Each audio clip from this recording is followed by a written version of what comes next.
Hello everyone and welcome! Today we are going to be playing Do Not Take This Cat Home. Apparently this game is not suitable for children or people that are easily disturbed. This includes descriptions of horror elements, animal violence, blah blah blah, death, anxiety sounds, blah blah blah, depression, blah blah blah blah blah. Take care of yourself, guys. Make sure to take care of yourself. Ooh, let's see. Oh, that's a little loud. Alright, let's just start. You're having a great day, as usual. Oh, great.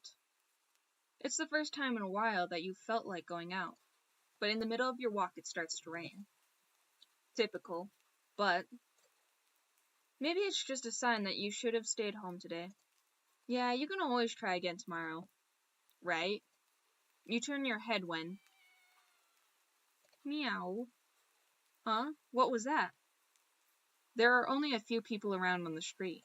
Makes sense due to the increase of missing people around the area recently. Is the cat going to be the murderer? Is he going to be a little demon kitty? I mean, cats are already demons, but is he going to be like an actual demon? Well, that and the weather. But none of them react to the sound at all.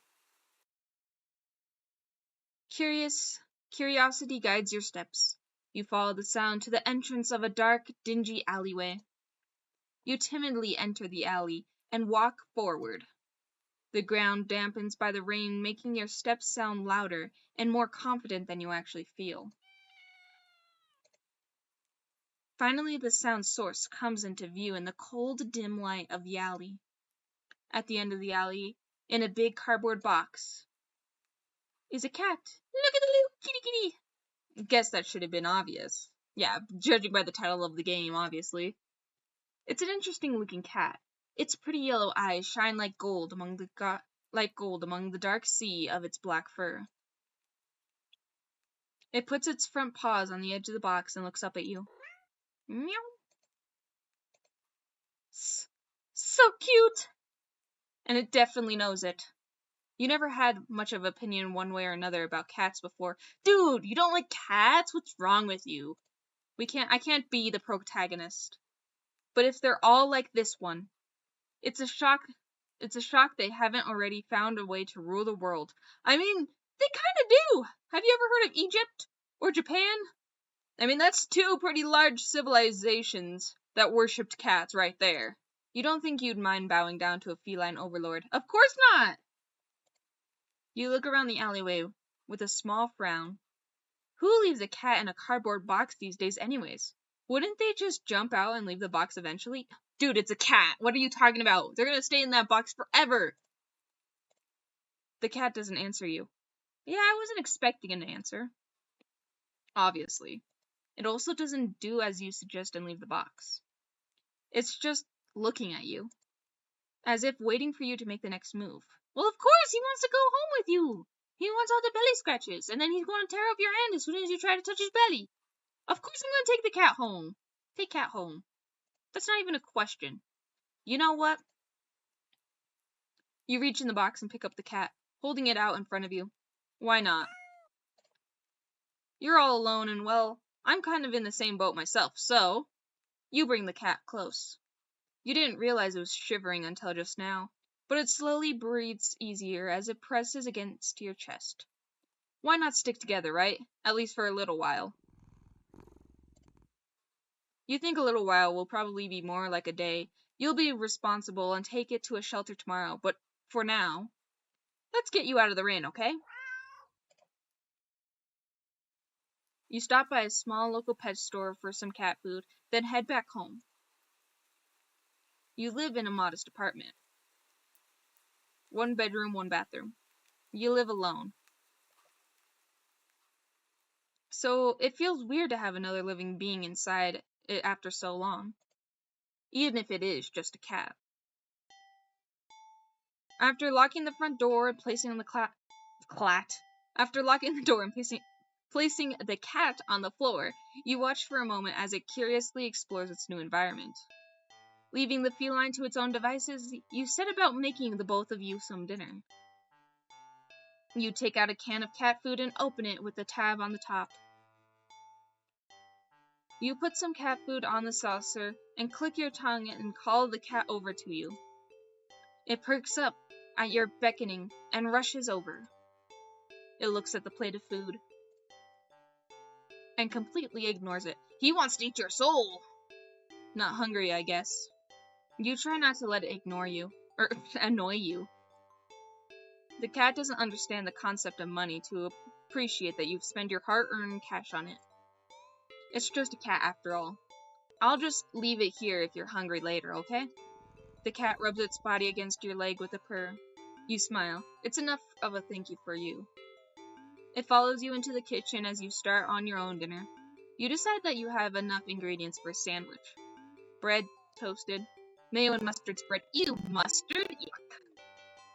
Turkey and cheese, lettuce, perfectly placed. Tomato slice. Ow. You wince as you cut your finger on the knife while slicing a tomato. Stupid. You feel a little embarrassed for such a blunder and sigh, tossing the knife onto the cutting board. You're about to head to the bathroom for a bandage when the cat hops onto the counter. It sniffs at the knife and meows almost pointedly at you. Don't worry, I'm all right.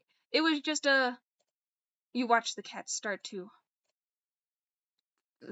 lick lightly, but enthusiastically at the blood on the knife. Yeah, he's a little demon. He needs to drink blood. At your blood. Yeah, who else's blood? You're so shocked that by the time you come to your senses, the knife has been completely licked clean. Honestly, I wouldn't be surprised even if a normal cat did that, let alone a little demon kitty.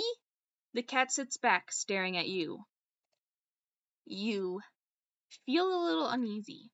Sure, cats are meat-eating predators, but that was a little weird, right? Sure, you're no cat expert, but that was definitely not something an ordinary cat would do. I mean, maybe not, but I feel like why not? Why wouldn't they, right? They would eat like a mouse, right? And they have blood in them, so why wouldn't they lick up some blood? Right?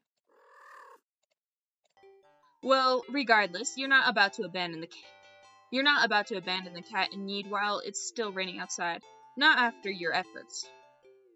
You were going to take it to a shelter tomorrow anyways. What's one night of awkwardness?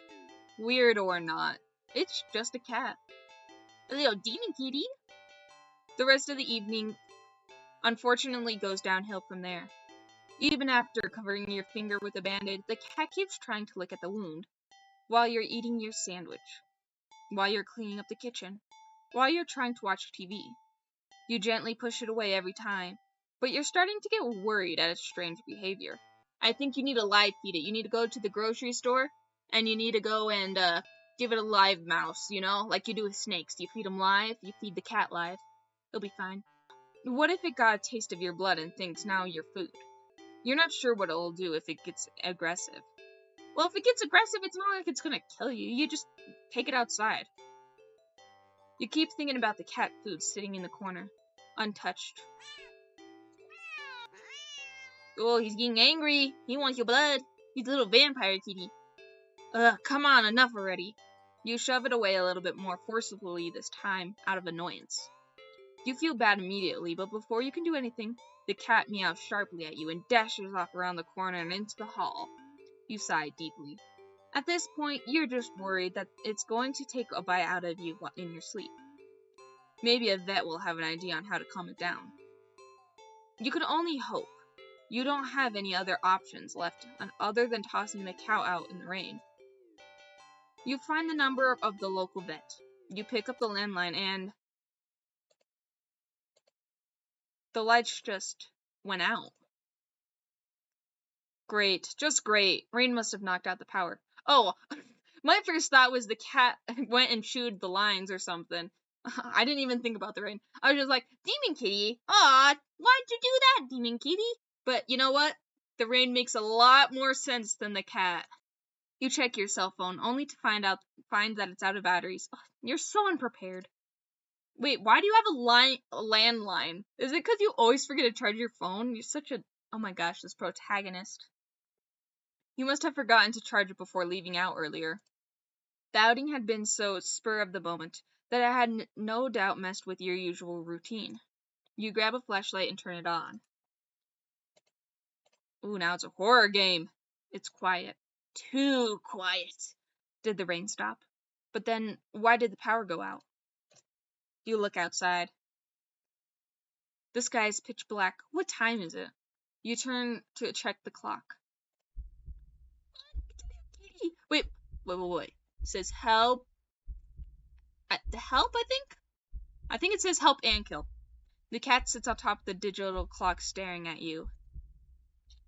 You realize the clock shouldn't be working all this time with the power outage, but the numbers are lit up and going completely haywire. The cat stares at you. You think it was a statue if you didn't know any better. It's not giving you any indication that it's alive. It's not blinking, not even breathing, but its eyes. This isn't normal. You're afraid. You want to run, but you're afraid of letting the cat out of your sight.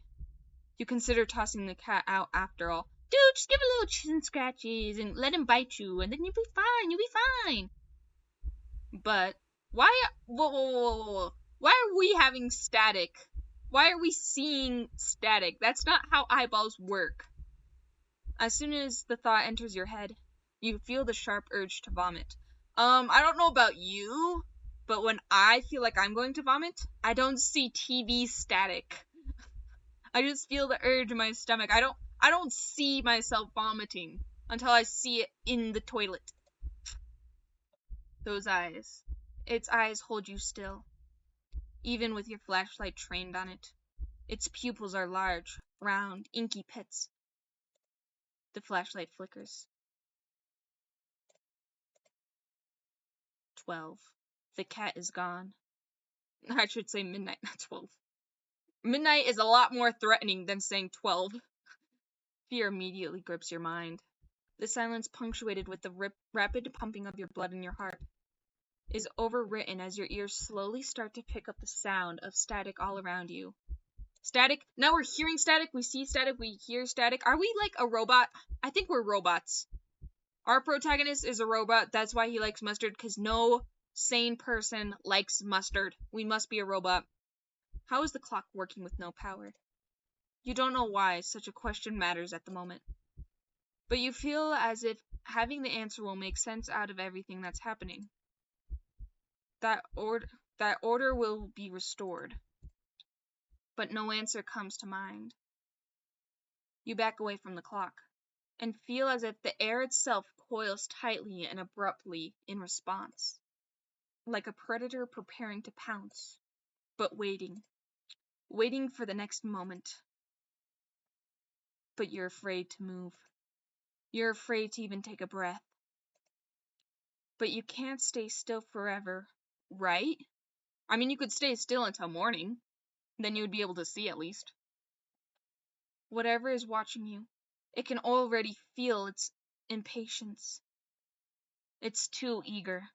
You don't know how you know this, but you can sense it clearly, as if it had whispered, "Let's play." Right into your ear, right into your soul. It won't let you wait it out, not even if you could do it. You can't stay here. You have to run. With this thought, a sudden primal instinct awakens within you, making you tear yourself into a hasty burst of movement, of action, but you're still weak from the fear gripping on your mind. Your legs tangle together around you in your haste, and you fall on the ground. A sharp pain explodes in the center of your foot. At first, you think you broke your ankle, but something warm and wet tickles down the length of your foot, pooling underneath it.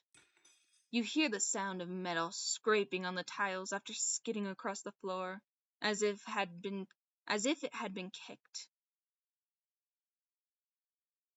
Winding from your fall, you look up in a daze and see the object glinting in the strange light coming from outside. The light pours in from your now open front door. Thoughts on how, when, who, what in regards to your inexplicably opened door screech to a halt as your brain finally identifies the metallic object you've been staring at. It's your kitchen knife, still tainted red from your earlier blunder, but that's not right. Wasn't it completely licked clean by that? You gulp dryly at the pain in your foot. You barely have time to wonder how the knife ended up in your living room floor to be stepped on, instead of resting on your cutting board in the kitchen where you left it. When you spy something in the darkness just beyond the knife, it spies right back at you. I keep clicking the wrong button. A pair of glowing golden eyes comes forward as the cat emerges from the shadows into the light from your doorway. It pads lightly over to the knife, as if skipping in delight. It bends down and laps up the blood dripping from the blade. Your senses slowly begin to overwhelm you. The chill of the air as it starts to suffocate you under its weight. The sound of your shaky breath, discordant against the static now piercing your skull. The dryness of your tongue spreading to your throat. The incomprehensible sight of the stray you'd taken in, licking away at the kitchen knife once again, completely clean. The scent of blood from the fresh wound on your foot. Blood? Golden eyes slide up to you as if responding to your sudden realization. Blood. You're hurt. Your foot is bleeding. Your foot is bleeding. You're bleeding. You're bleeding. The cat barely moves, shoulders twitching as if considering to act and pouncing forward. But you're already on your feet and out the door. You run, or rather limp, down the empty street. The sky is black and bleeding red. But there's a strange light emitting from nowhere that casts everything in white. The house and trees and road, even you. Everything. Except your blood. You can just barely glimpse the blood imprints of your injured foot leaves in your wake with every impact it makes with the ground. It hurts. But you can't stop. You don't stop. Not when the shadows grow around you. Not when you feel the daze in your eyes over you. Not when the road ahead of you is darkened by the long shadows of something behind you. Even then, you don't stop running, because if that's a cat right there ahead of you, then what in the world is behind you? Oh, look, behind you, or keep running. Oh, let's save. Alright, let's look behind. I feel like this is a dead end, or a death, so I'm gonna look behind me, see what it is. Huh? Interesting. How very interesting. Is it a witch? Ending 0. It begins. What? I didn't even get to see what was there? I wanted to see what it was. You could have at least shown me. What the heck? You little turd. Alright, let's go back to this ending. Alright, instead of looking behind us, we're gonna keep running like a smart person would. We're not gonna be dumb. Huh? Interesting. How very interesting. Oh wait, wait. Do they both have the same ending? Look behind you. Interesting, very interesting. Oh, okay. So that's just the ending. Both of those have the same ending. That's okay. I get it now. I get it. Okay. Ending 0, it begins, complete. Something happened, you think, anyway. You can't remember what. Ooh, there's a lot of endings. There's 40 endings. Oh my gosh. Okay, let's see how many we can get in this go. You're walking. Right, of course. This is your first time in a while you felt like going out. Oh, let's probably skip this, right? Oh, wait, it changed. What? It's not reading anymore. Okay, wait. Hopefully I didn't accidentally skip something important, because I thought this was the exact same cutscene. Okay. Almost all the dialogue in this section is exactly the same as the first time, so I'm just gonna skip to when it changes. So, you look so... Oh, weird, we're not saying so cute. Familiar. Okay, so we are looping. Okay, so this is a loop. This isn't just like a random event, this is a loop, right? Meow. Then again, this is not a cat. Not many different ways for a standard black cat to look after all. This one sure is cute though. Just look. It's not glaring at you or hissing at you or getting this close like other stray cats do in the past, or have in the past. It just sits there patiently, waiting for you to do something. Okay, so do I take the cat home? Because this is like a different ending. Like, it's all sunny, it's bright. We described the cat as an enlightening. So do we take the cat home this time? Let's not take the cat home this time, okay? Let's just see where this takes us. Sadly, as cute as the cat is, you'd never take this thing home with you. You just can't take it home with you. You're a responsible adult. You are, with rent and bills to pay for, not to mention that you need to buy food to survive too. There's no way you could take care of a cat long term, right? You can barely afford this little outing on your day off. This little outing? We haven't done anything, we just walked around. What are we paying for? What to do? Oh my gosh, there's so many options! No wonder there's 40 endings. Okay. Leave, feed, play, on second thought, question mark. I want to know what question mark is. Let's do question mark. You are not ready. Oh. Okay. This one's probably going to be like exercise the cat or something. Okay. Leave cat. Okay, let's just go all out leave cat. This round is reject cat 100%. So we'll just reject cat regardless of what it is, we're rejecting him. You don't think it's a good idea to get the cat's hopes up of having someone to look after it if you're not willing to commit. What if it gets attached and somehow tracks you down back to your house?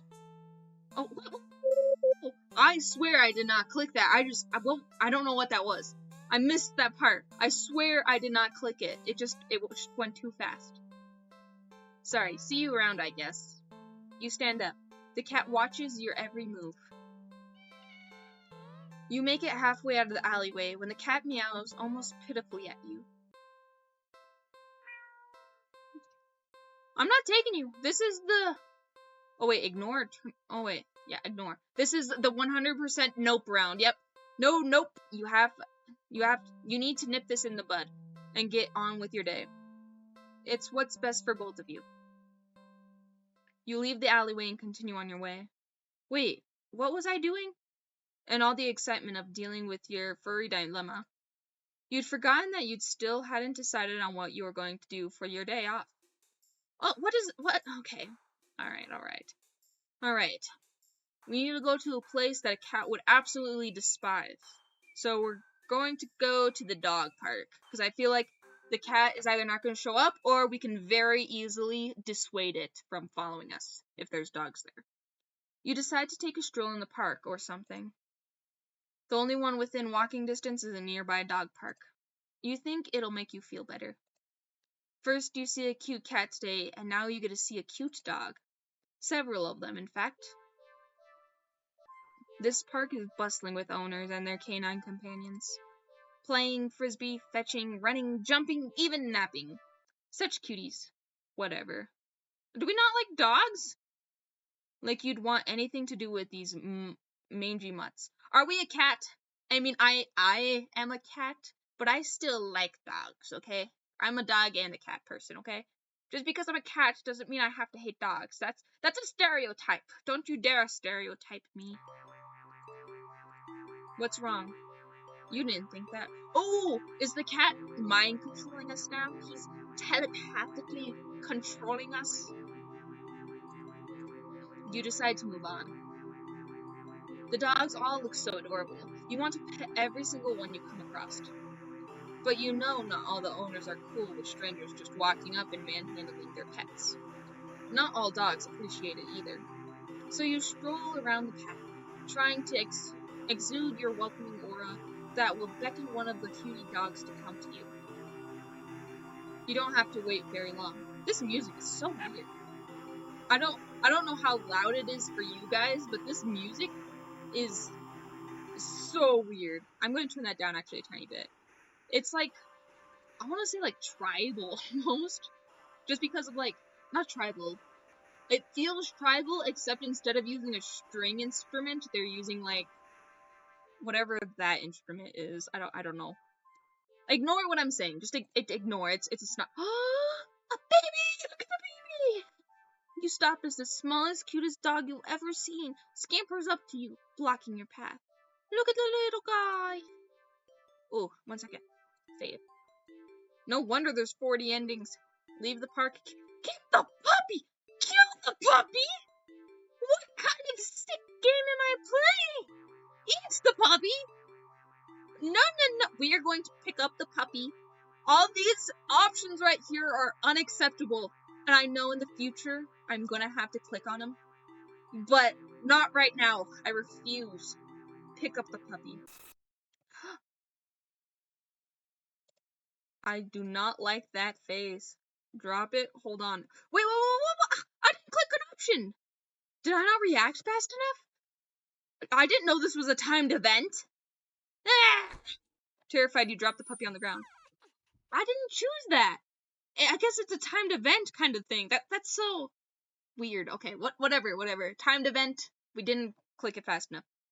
Terrified, you drop the puppy on the ground, practically throwing it from you. Don't do that! You immediately feel horrible, wincing in guilt as the tiny yelp as it releases upon hitting the ground. The owner shoves you aside with a cutting glare and storms away with their puppy. I'm sorry! You call out, but they don't turn back or respond. Not that you expect them to. You deserved it. I did! That was just awful! You're not feeling so great about being at the park at this moment. Maybe you should leave. Stay at park or leave. Oh my gosh, we got so many options. I'm already liking this game way more than I liked Doki Doki Literature Club, just because there's so many options. It's actually a choose your own story instead of choose your own book, you know? You know what I'm saying? Like, this is a proper choose your own game where I get to choose my own game. Doki Doki Literature Club is like reading one of those books where like you have like 2 options and that's it, and like 2 of the pathways lead to death. The other option is like the right option. Anyways, leave the park or stay at the park. Probably leave. It's in all caps. I think if I stay, there's a good chance that a dog may die if I stay any longer. Good. I think I'll... Oh, we got this option again. I don't know if it matters to do it again, but whatever. Let's go watch a movie. It's been a while since a film came out that looked interesting enough for you to drag yourself to the movie theater. But they're showing one such film at the old theater. The movie was a little too niche to be picked up by a new cinema that opened right across the street. That's okay though, you're not exactly a fan of the crowds. And nothing ruins the experience of watching a new movie for you than a noisy audience. Save! On second, let's go to the old theater, why not? You eagerly buy your tickets from the kind old man in the booth and head inside. It's barren of any trace of other people, and the decor looks like it hasn't changed since the 80s. Maybe even the 70s. But that's what you were counting on. You consider buying some popcorn. You can't help but be concerned that everything at the concession stand might be stale, or might be expired. Oops. You move on and walk through the halls, finally locating the theater designated for your ticket stub. The theater your movie is playing in is completely empty. Perfect.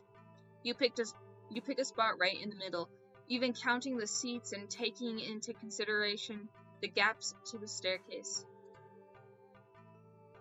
As you settle in, the dim lights fade away, leaving the room pitch black for a few seconds. Before the screen flickers on, no commercials, no trailers pop up, the movie just begins. Pleased, you shrug and let yourself get immersed into the opening scene.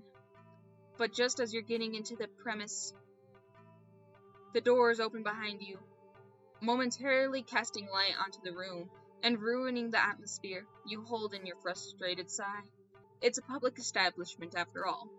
The place can't exactly afford to stay open if there are only one customer. You try to refocus on the movie, but you sense a new presence slowly shifting around the theater before heading in your general direction. What? You're gonna sit right in front of us? Come on, just like scoot over like 2 to the right. It's not that hard, guys. It's not that hard to just scoot over like 2 to the right. You gape in utter disbelief as the stranger shuffles right down the alleyway and sits right in front of you. There's no one else here, and plenty of places to sit. The stranger is also unusually tall. Even with the stadium-like aurora of the seats being on the somewhat steep incline, they're completely blocking your view. Move to another spot, confront the stranger, or leave the theater. Let's confront him. We have been passive, so let's confront him. You hate confrontation. You can already feel your palms starting to sweat at the idea of it. Your throat closes up, and your body starts to shake. You've always been more of a flighter than a fighter. But you paid for these tickets. You've wanted to watch this movie for ages, and now this total stranger is ruining the entire experience for you. You're all alone in this theater. There's no one else who will help you if something goes wrong. But you're angry enough that you ignore the signs of your body begging you to put up as much of a distance as you can between yourself and the stranger. You stand up. Even standing and higher up on the incline, the stranger is still at least a head taller than you. Oh man, this guy's tall. This guy must be like 7 foot or something. The movie continues to play in the background, but you feel as if a hush immediately falls heavily over the theater at that moment. As if you can sense the stranger anticipating what you're planning to do next. You square your shoulders and force a little brace into your voice. Hey! The effort makes your words come out more harshly than you intended, like a sudden vicious bark. Are we turning into a dog? I don't know what's happening, guys. We're a robot, we're a cat, we're a dog. I don't know. I don't know. But you figure they deserve it anyways. You're being a real jerk, you know that? Just what are you playing at, huh? Are you trying to piss me off? The silence that follows your words is deafening. So much so that you'd glance at the screen only to find that the movie has paused. Your attention is rippled back to the stranger in front of you as they shift slightly, like a small animal trying desperately to anticipate the move of a predator. You don't move an inch. You don't look away. You don't dare to blink. Instead, your eyes widen as the person's head turns. Whoa, what's wrong with your eyes, dude? They turn some more. Oh, look at him! I think this guy might be a demon. They turn more, beyond what should be possible, neck bones cracking, to face you directly. You can't move. Wide glowing eyes resting above a wide, grinning mouth gaze down at you. The stranger opens his mouth, and what comes out is something incomprehensible. I think, is what he's saying. The voice is endlessly deep. Oh, it's deep. And creaks like a weighted door, foreboding and oddly melodic. Melodic? Okay, melodic. Alluring. But it also snaps you out of your terrified trance before you know it. You're already out the door. You run through the halls of the empty theater, heading for the exit. You feel something watching you from behind, but you're too afraid to look. The exit now in sight, you sprint forward and burst through the doors. You look around frantically and spot the crowded cinema across the street. People, that's what you need, safety in numbers and all that. Without thinking, you rush into the street, when a sinking sensation crawls down your spine, compelling you to look behind you. Let's save real quick. So it says, look behind you or go to the new cinema. What? Why is don't crossed out? Let's look behind us. It might give us the same ending. It's okay. We might get the same ending as the other one, but it'll be fine. Because then we can just come back to the spot. Despite your resistance, you feel your head turning to look back at your own accord. Within the middle of the street, you catch a glimpse of the grotesque-looking person standing behind the glass door of the old theater. watching you intensely, cradling something in their arms, something familiar. But, oh, we're gonna get run over! I had a feeling this might happen. A glimpse is all you get, as the truck speeds forward and crashes into your body. We should have probably just gone to the cinema. That's okay, this is a new ending, right? What is this ending? Oh, we're not dead, okay. Oh, wait, let me read it, okay? Hold your horses, Mocha. Read the first sentence. You're killed on impact. Okay, good. You're not alive, okay, Mocha? Read the first sentence before you assume things. You're killed on impact. Your body splattered across the road and crushed further under the heavy tires. Ending 16. Poor screening arrangements. Alright, okay. We're gonna do the same one, except we're gonna go straight to the cinema. We're not gonna look behind us. So, refusing to even risk a peer over your shoulder, you rush across the street to the new cinema theater. You didn't realize that it felt like you've been surrounded by some kind of dreadful pressure. Until it very suddenly vanishes, leaving you feeling more than a little shaken. But at least breathing comes easier. You think this is within your best interest to repress everything that just happened. Ah, yes! Repress everything! Let's ignore the trauma and just repress it, guys. Listen, guys, if you have any sort of trauma, anxiety, depression, just repress it, and everything will just go away. That's how it works, right? Right? Yeah, yep. That's the key to living a happy life, is repressing all negative emotions. Yeah. Deciding to wait for the movies you've been anticipating to be available on DVD or streaming. You join the long line outside the new cinema theater. By the time you've reached the ticket booth, you just want to get inside. So you pick up a movie at random and take your ticket from the tired-looking teenager managing the booth. We're still gonna watch a movie? Like, just go home. Why would you want to watch a movie after that? Now we're gonna be in a whole theater, and I bet you the entire theater is going to be a demon, just like that one dude. Everyone there is going to be a demon. The decor is niche and sleek, and the inside is bustling with people. It's not what you're usually into, but it's kind of nice not being alone. Even if you feel a little lonely watching families and groups of friends laughing amongst themselves. You'd get some popcorn, but the line at the concession stands are long and the prices are criminal anyway. You go through the halls and follow the signs to the theater designated to your ticket before heading inside. Sigh. You sigh at the sight of the absolutely crowded theater.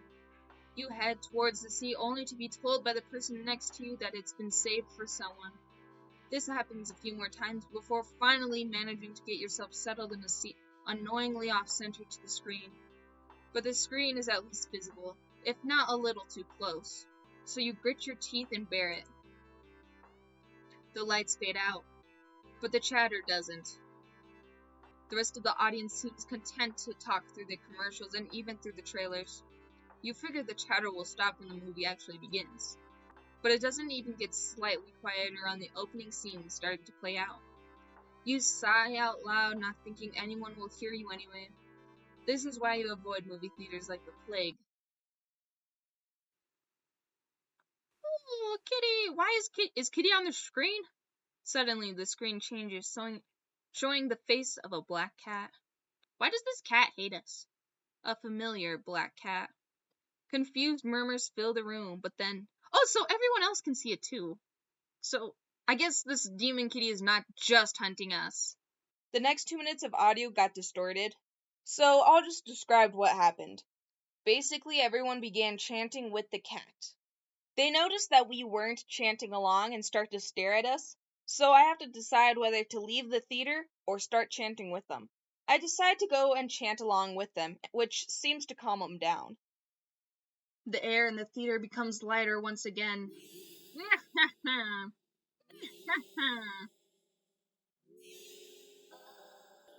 You release air shakily, just realizing that you've been holding your breath earlier.